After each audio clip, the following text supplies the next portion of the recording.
Now this is question 10. This is a routine question for a calculus course. It's regarding the Riemann sum.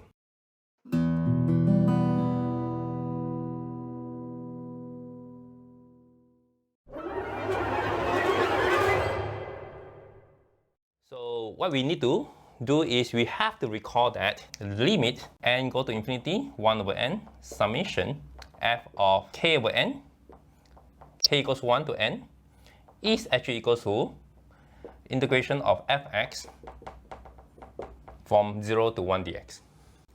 So the s here is given by the limit n to infinity.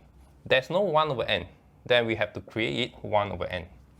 If we are doing that, it means that we actually take out n squared from this square root. So this will be equal to square root of 1 plus k over n. K equals 1 to n. So you have all the form. Then this is just equal to 0 to 1. 1 over square root 1 plus x dx.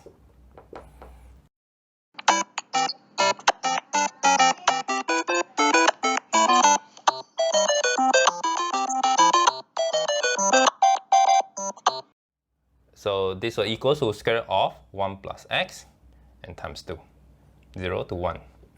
So the answer here is 2 square root 2 minus 2. Since s equals to 2 square root 2 minus 2, so s plus 2 will be equal to 2 square root 2. After we squared it, it will be equal to 2 square root 2 square, and that is equal to 8.